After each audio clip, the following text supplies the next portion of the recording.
15년간 매일 같은 자리에서 손자를 기다린 한 노인의 이야기.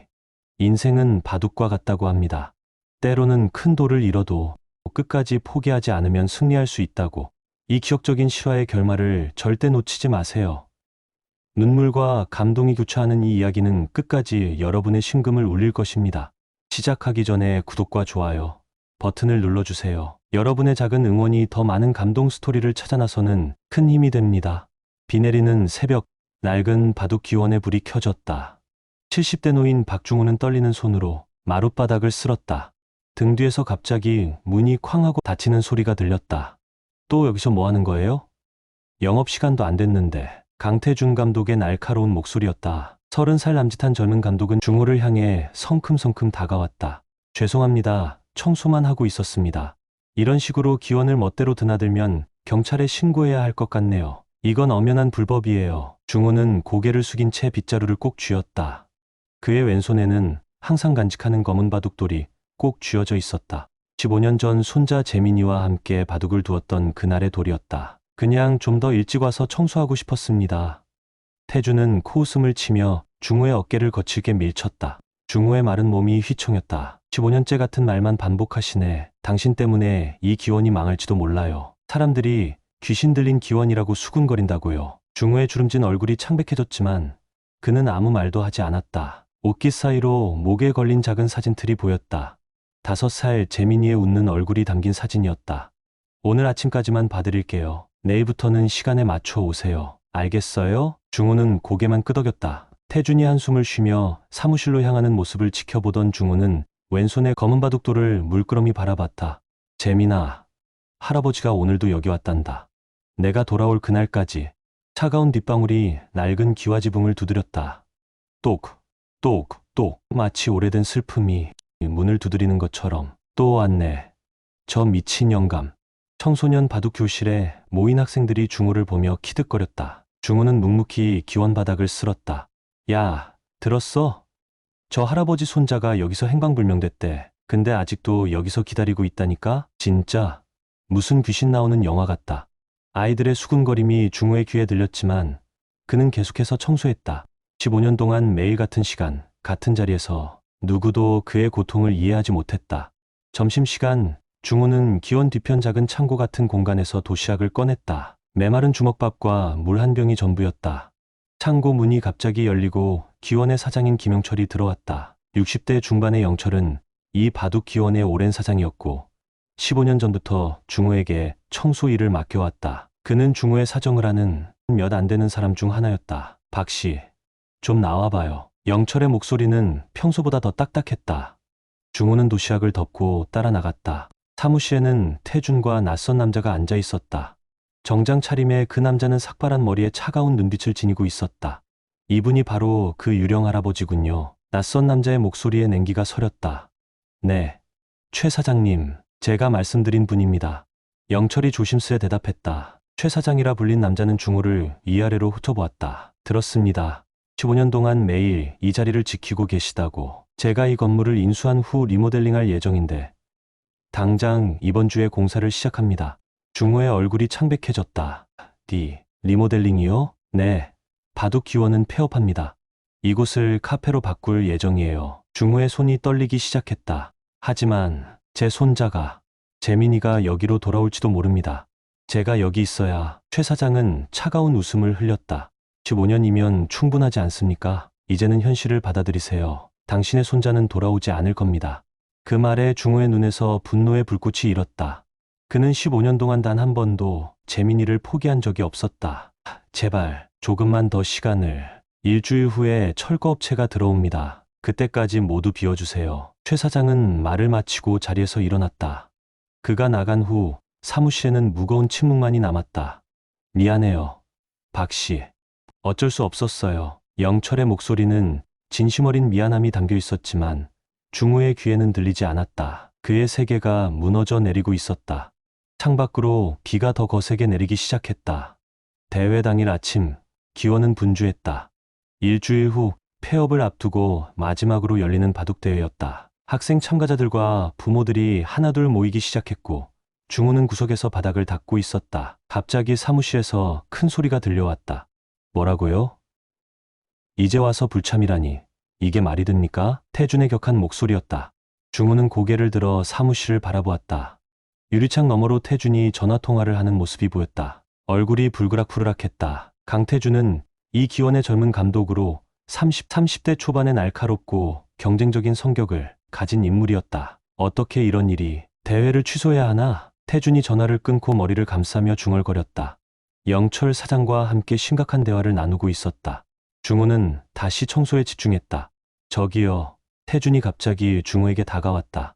그의 표정은 여전히 신경질적이었지만 이전과는 약간 달랐다. 혹시 바둑 두실 줄 아세요? 태준의 질문에 중우는 놀라서 눈을 깜빡였다. 네, 사장님이 예전에 당신이 바둑을 두셨다고 했어요. 참가자 중 한 명이 갑자기 맹장염으로 병원에 입원했거든요. 대체 인원이 필요해요. 대회 규정상 16명이 필요하거든요. 중우의 심장이 빠르게 뛰기 시작했다. 하지만 바둑은 40년도 더 전에. 상관없어요. 어차피 첫 경기에서 떨어질 텐데 그냥 자리나 채워주세요. 태준은 중우의 허름한 작업복을 위아래로 훑어보았다. 그의 표정에는 경멸이 묻어 있었다. 그 옷으로는 안 되겠네요. 뭔가 좀 더 그나마 사람 같아 보이는 옷은 없어요? 부모님들이 뭐라고 할지. 태준의 말에 중우는 어깨를 움츠렸다. 그는 작업복 말고는 변변한 옷이 없었다. 태준은 한숨을 쉬며 사무실로 들어가 곧 돌아왔다. 그의 손에는 오래된 재킷 하나가 들려 있었다. 이거라도 입으세요. 너무 초라하면 다른 아이들 부모님들이 뭐라고 할지 모르니까. 태준은 재킷을 중우에게 던지듯 건넸다. 중우는 받아들고 잠시 망설였다. 그의 손이 떨렸다. 바둑, 오래 안 뒀습니다. 상관없어요. 앉아있기만 하면 됩니다. 누가 당신이 이길 거라고 기대하는 것도 아니고. 중우는 재킷을 걸치고 주머니 속 검은 바둑돌을 꼭 쥐었다. 재민아, 할아버지가 너를 위해 한 수 두겠다. 대국장으로 향하는 중우의 발걸음은 무거웠다. 참가자들과 학부모들의 시선이 그에게 꽂혔다. 누군지도 모르는 노인이 갑자기 참가자로 등장하자 이해한 표정들이었다. 저 사람이 누구예요? 청소 아저씨래. 한 명이 빠져서 급하게 채운 것 같아. 말도 안 돼. 우리 아이가 얼마나 연습했는데 저런 사람하고 대국을. 네, 저 사람 미친 사람이에요. 15년 동안 매일 여기 와서 바닥만 닦는데요. 학부모들의 냉소적인 말들이 중우의 귀에 들렸다. 그는 그저 고개를 숙이고 계속 걸었다. 대국 상대는 14살 소년이었다. 그는 중우를 보자 실망한 표정을 지었다. 저 할아버지랑 둬야 해요? 진짜 짜증나네. 소년은 부모님을 향해 불만을 터뜨렸다. 그의 아버지가 다가와 중우를 위아래로 훑어보았다. 이봐요. 정말 바둑이라도 두실 줄 아세요? 우리 아들이 이번 대회를 위해 얼마나 준비했는데. 중우는 고개를 숙인 채 대답했다. 죄송합니다. 최선을 다하겠습니다. 소년의 아버지는 코웃음을 치며 돌아갔다. 심판의 신호와 함께 대국이 시작되었다. 중우는 주머니에서 간직해온 검은 돌을 꺼내 들었다. 그거 뭐예요? 기원돌 아니라 자기 돌 가지고 왔어요? 소년이 빈정거렸다. 중우는 대답하지 않고 첫 수를 두려고 했다. 그때 갑자기 몸 안에서 뜨거운 파도가 밀려오는 듯한 느낌이 들었다. 40년 동안 잊고 있던 감각이 살아났다. 팍! 그의 첫 수가 바둑판 위에 놓였다. 소년은 잠시 놀란 표정을 지었지만 곧 자신감 있게 백돌을 놓았다. 대국은 시작되었다. 중반으로 접어들면서 소년의 얼굴이 점점 굳어갔다. 중우의 수는 예상을 뛰어넘는 깊이가 있었다. 주변에서 몇몇 사람들이 모여들기 시작했다. 이건 뭐지? 저 할아버지, 정말 잘 두시네. 마침내 대국이 끝났다. 소년은 믿을 수 없다는 표정으로 바둑판을 바라보았다. 졌습니다. 소년의 떨리는 목소리가 들렸다. 주변에서 작은 탄성이 터져 나왔다. 태준은 놀란 표정으로 다가왔다. 어떻게 이길 수가. 그때 소년의 아버지가 분노한 얼굴로 다가왔다. 이게 무슨 속임수예요? 누가 당신 같은 사람을 참가시킨 거죠? 내 아들이 얼마나 열심히 준비했는데. 중우를 향해 손가락질하는 그의 목소리는 분노로 떨렸다. 사기꾼. 이런 청소부가 아이들을 이길 리가 없어요. 분명 프로 바둑 기사를 데려와서 우리 아이들을 속이고 있는 거 아닙니까? 태준이 당황한 표정으로 끼어들었다. 그게 아니라 저분은 정말 우리 기원 청소부. 말도 안 돼요. 이런 노인네가 우리 아들을 이길 리가 없어. 소년의 아버지는 중우의 재킷을 잡아당겼다. 그 과정에서 중우의 목에 걸린 사진틀이 바닥에 떨어져 깨졌다. 재민이의 사진이 바닥에 나뒹굴었다. 중호의 눈에서 불꽃이 튀었다. 40년 동안 억눌렀던 분노가 폭발했다. 그 손 놓으세요. 중호의 목소리는 낮았지만 강렬했다.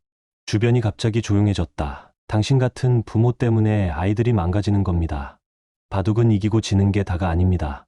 겸손하게 배우는 자세를 가르쳐야지. 중호는 깨진 사진틀을 주워들며 말을 이었다. 내 손자는 15년 전 제 손을 놓친 순간 영원히 사라졌습니다. 당신은 아들을 옆에 두고도 그 소중함을 모릅니다. 방 안이 완전히 조용해졌다. 중호는 깨진 사진틀을 주머니에 넣고 자리를 떠났다. 그의 뒤로 놀라움에 찬 시선들이 따라왔다. 다음 날 중호는 평소보다 늦게 기원에 도착했다. 사람들의 시선이 그를 향했지만 이번에는 다른 느낌이었다. 저분이 어제 모든 경기에서 이기신 분이에요. 믿을 수 없어요. 청소부 할아버지가 바둑 천재라니. 중호는 그저 고개를 숙이고 빗자루를 들려고 했다. 그때 태준이 달려왔다. 박 선생님, 왜 이제 오셨어요? 두 번째 경기가 곧 시작됩니다. 태준의 태도는 완전히 달라져 있었다. 더 이상 미친 노인네가 아닌 박 선생님이었다. 난 그냥 청소하러. 무슨 소리세요? 어제 모든 상대를 이기셨잖아요. 오늘은 8강전입니다. 태준은 중호의 손에서 빗자루를 빼앗고 재킷을 건넸다. 그의 표정에는 어제와는 전혀 다른 존경심이 깃들어 있었다. 두 번째 경기는 처음보다 더 치열했다. 중호의 실력이 알려진 후 상대 소녀는 최선을 다했다. 하지만 결과는 마찬가지였다. 중호의 승리. 경기가 끝난 후 중호는 기원 뒤편에서 조용히 혼자 있었다. 그때 최 사장이 나타났다. 그래서 당신이 그 청소부 바둑 신동이군요. 최 사장의 목소리에는 냉소가 묻어 있었다. 새삼스럽게 바둑 실력이 나타났다고 해서 계획이 바뀌진 않아요. 일요일이면 이 건물은 철거 시작합니다. 중호는 고개를 들어 최 사장을 바라보았다. 그의 눈에는 더 이상 두려움이 없었다. 최 사장님, 바둑 두실 줄 아십니까? 최 사장은 의아한 표정을 지었다. 조금은요. 왜요? 한 판 두시죠. 제가 이기면 이 기원 폐업을 조금만 미뤄주세요. 한 달만이라도. 최 사장이 코웃음을 쳤다. 말도 안 되는 제안이군요. 사업은 감정으로 하는 게 아닙니다. 중호는 담담하게 말을 이었다. 제가 지면 당장 오늘 짐을 싸서 떠나겠습니다. 그리고 다시는 이 근처에 얼씬도 하지 않겠습니다. 최 사장은 잠시 중호를 관찰했다. 그의 눈에 흥미로운 빛이 스쳤다. 좋아요. 재미있겠군요. 하지만 전 초보가 아닙니다. 대학 시절 바둑부 주장이었으니까요. 중호는 조용히 바둑판을 준비했다. 주변의 사람들이 모여들기 시작했다. 청소부 바둑 신동과 냉혈한 건물주의 대결이라니 더할 나위 없이 흥미로운 구경거리였다. 대국이 시작되었다. 최 사장의 실력은 확실히 보통이 아니었다. 그는 날카롭고 계산적인 수를 두었다. 중반까지는 팽팽한 접전이 이어졌다. 그때 최 사장이 말했다. 당신이 왜 15년 동안 이 기원을 떠나지 못했는지 알았습니다. 바둑에 미쳐 있었군요. 중호는 천천히 고개를 저었다. 아닙니다. 제 손자를 위해서였습니다. 중호는 주머니에서 깨진 사진틀을 꺼냈다. 재민이의 웃는 얼굴이 보였다. 내 유일한 손자 재민이가 5살 때 이 기원에서 바둑을 가르쳤습니다. 그날 시장에 같이 갔다가 제가 잠시 한눈을 판 사이 아이가 사라졌습니다. 최 사장의 표정이 미묘하게 변했다. 경찰은 포기했지만 나는 포기할 수 없었습니다. 재민이가 이 기원을 기억하고 언젠가 돌아올 거라고 믿었습니다. 그래서 15년 동안 매일 이곳을 지켰습니다. 대국장은 조용해졌다. 최 사장의 차가운 눈빛이 흔들렸다. 그건 안타까운 일이군요. 그는 돌을 놓으며 말을 이었다. 하지만 사업은 사업입니다. 감상에 젖을 수 없어요. 중호는 대답 대신 돌을 놓았다. 그의 손길에 담긴 깊은 의미를 아무도 알지 못했다. 결국 대국은 중호의 승리로 끝났다.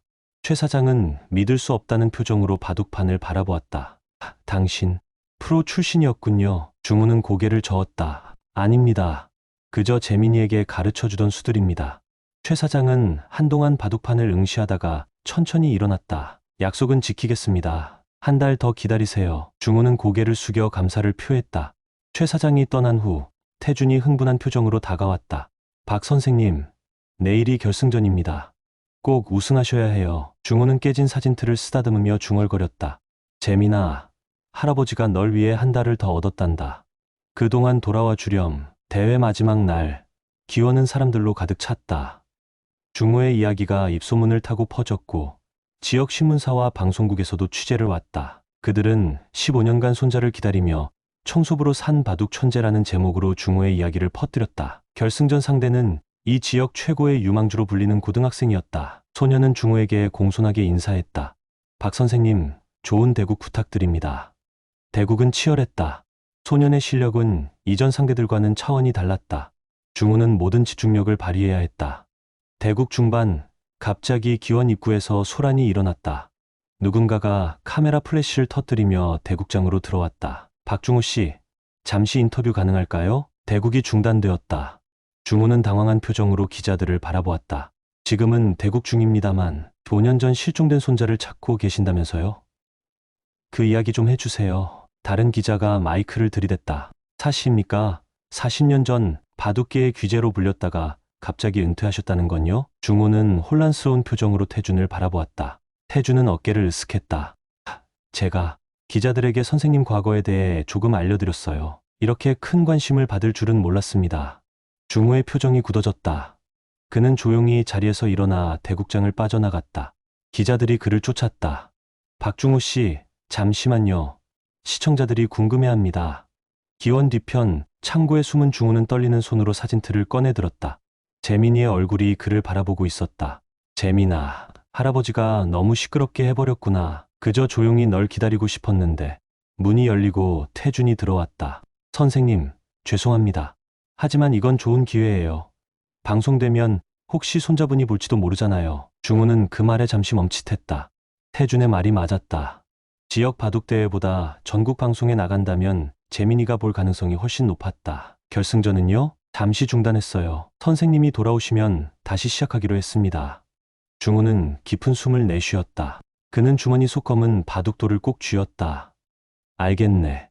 하지만 기자들 앞에서 말하기는 난 그런 거 못해. 태준은 안심한 듯 미소를 지었다.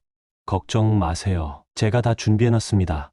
선생님은 바둑에만, 아니 손자분을 찾는 데만 집중하세요. 중호는 천천히 고개를 끄덕였다. 그가 대국장으로 돌아오자 기자들은 경건한 자세로 물러나 있었다. 중호는 다시 바둑판 앞에 앉았다. 상대 소년이 미소를 지었다. 집중할 수 있게 기다렸습니다.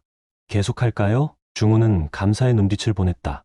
그리고 다시 대국에 집중했다. 마지막 승부는 치열했지만 결국 중호의 승리로 끝났다. 우승이었다. 기원은 환호성으로 가득 찼고 카메라 플래시가 쉴 새 없이 터졌다. 기자들이 다시 몰려들었지만 이번에는 중호도 준비가 되어 있었다. 박중호 씨, 우승 소감 한 말씀 부탁드립니다. 중호는 떨리는 목소리로 말했다. 바둑은 인생과 같습니다. 때로는 큰 돌을 잃어도 끝까지 포기하지 않으면 이길 수 있습니다. 그는 잠시 숨을 고르고 이어 말했다. 제 손자 박재민이 지금 20살이 되었을 거예요. 어디선가 이 방송을 보고 있다면 할아버지에게 돌아와 주렴. 중호의 눈에서 눈물이 흘러내렸다. 카메라는 그 진심 어린 순간을 담았다. 우승 이후 중호의 삶은 완전히 달라졌다. 더 이상 누구도 그를 미친 노인네라 부르지 않았다. 오히려 존경과 동정의 대상이 되었다. 최 사장은 폐업 계획을 무기한 연기했고 오히려 기원을 확장하여 박중호 바둑교실을 만들겠다고 약속했다. 하지만 그 어떤 관심과 성공도 중호에게는 재민이를 찾는 것만큼 중요하지 않았다. 그는 여전히 매일 아침 기원 바닥을 쓸고 창문을 닦았다. 습관이 되어버린 일상이었고 그것이 그에게는 위안이 되었다. 어느 날 오후 교실에서 아이들을 가르치고 있을 때 전화가 왔다. 영철이 수화기를 들고 중호에게 다가왔다. 선생님, 서울에서 전화가 왔어요. 이사라는 분인데 바둑협회 사람이래요. 중호는 의아한 표정으로 전화를 받았다. 여보세요. 박중호 선생님 맞으신가요? 생소한 목소리였다. 중호는 당황스러움을 감추지 못했다. 네, 맞습니다만 선생님의 이야기를 들었습니다. 정말 감동적이더군요. 다음 주에 서울에서 열리는 특별 바둑대회에 선생님을 초청하고 싶습니다. 중호의 마음이 복잡해졌다. 서울까지 가는 여행은 부담스러웠다. 게다가 이곳에 재민이가 돌아올지 모른다는 희망을 버릴 수 없었다. 고맙습니다만 제 나이에 서울까지 가기가. 김 이사의 다음 말에 중호의 심장이 빨라졌다. 이번 대회는 전국적으로 중계됩니다. 더구나 이번 방송에서는 실종 아동 찾기 특별 코너도 준비했습니다. 선생님의 손잡은 사진을 전국에 알릴 수 있는 기회입니다. 전화선 너머로 침묵이 흘렀다. 중호의 눈에서 눈물이 맺혔다. 15년 동안 그는 재민이를 찾기 위해 모든 것을 시도했다. 하지만 이렇게 많은 사람들이 볼 수 있는 기회는 없었다. 가겠습니다. 그의 목소리는 떨렸지만 결심은 확고했다. 서울은 중호가 기억하던 것보다 훨씬 컸다. 높은 빌딩들, 끝없이 이어지는 차들의 행렬, 바쁘게 오가는 사람들. 모든 것이 낯설었다. 호텔 창가에 서서 그는 밤의 서울을 내려다보았다. 무수한 불빛이 마치 바둑판 위에 돌들처럼 퍼져 있었다. 중우는 주머니에서 검은 바둑돌을 꺼내 창가에 들어 올렸다. 검은 돌 너머로 서울의 불빛이 반짝였다. 재민아, 할아버지가 여기 왔단다. 너도 볼 수 있니? 다음 날 아침, 김미사가 직접 호텔로 중호를 데리러 왔다. 50대 중반의 단정한 남자였다. 박 선생님, 오늘 특별한 손님이 선생님을 만나고 싶어 합니다. 중호는 의아했지만 따라 나섰다.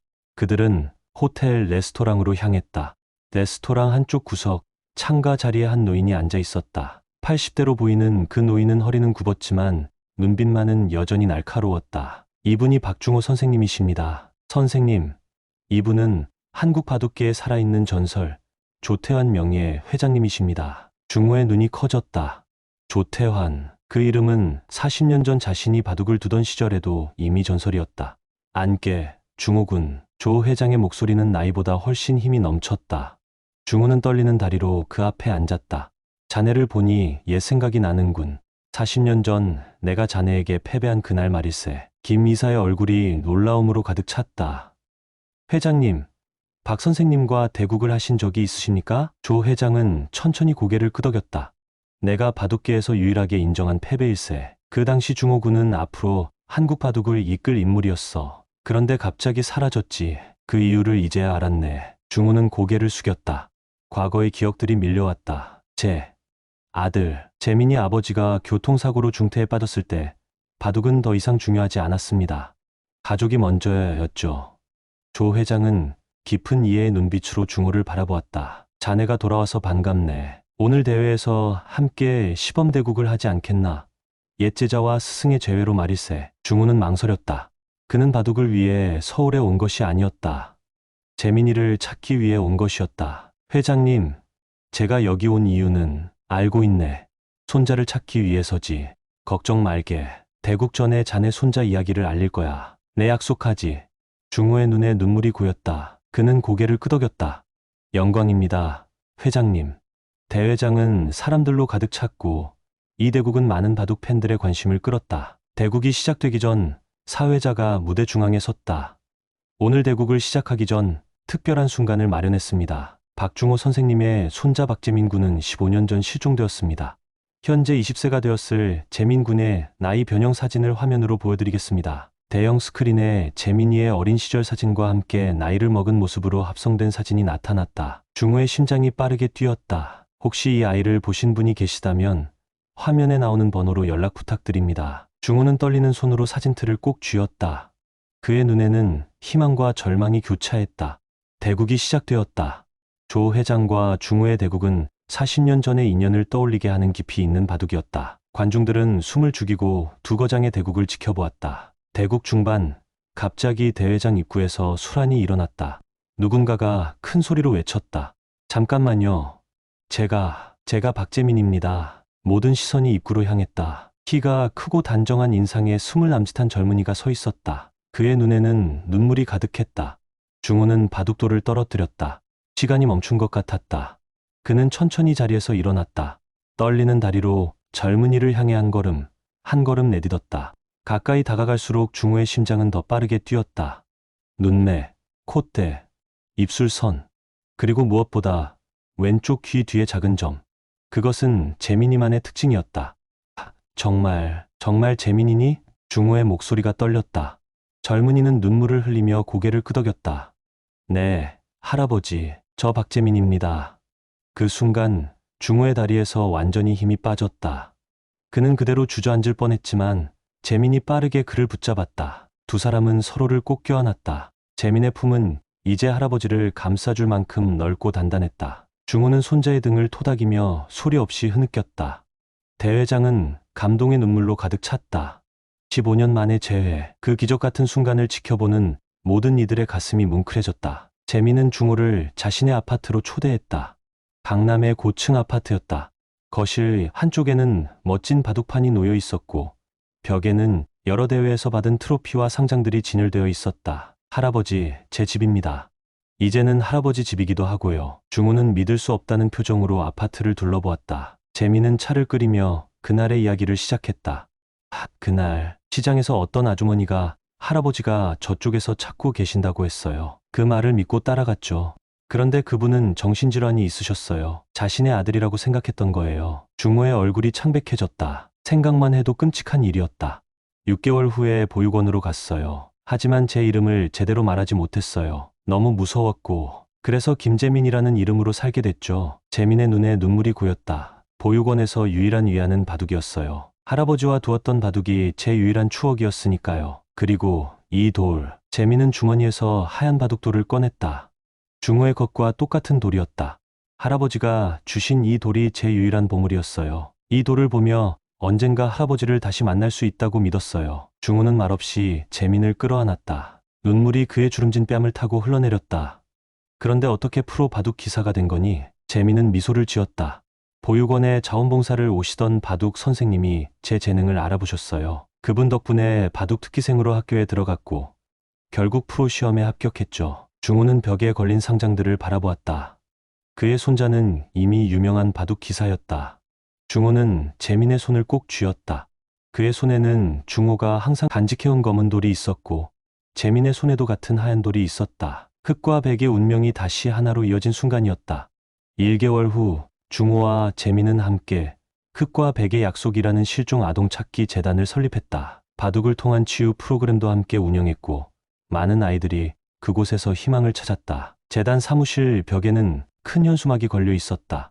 포기하지 마세요. 기적은 일어납니다. 중우와 재민은 매일 저녁 함께 바둑을 두었다. 15년의 시간을 뛰어넘어 다시 이어진 할아버지와 손자의 약속. 흑과 백이 만나 아름다운 바둑을 완성하듯 두 사람의 인생도 이제 완전해졌다. 방 안에는 바둑돌이 놓이는 소리만 가득했다.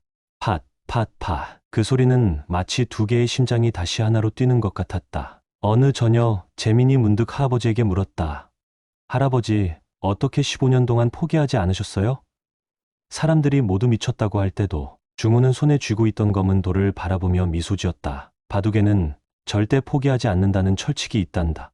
한번 놓은 돌은 다시 거둘 수 없지만 다음 수로 반전을 이룰 수 있지. 그것이 바둑이고 그것이 인생이란다.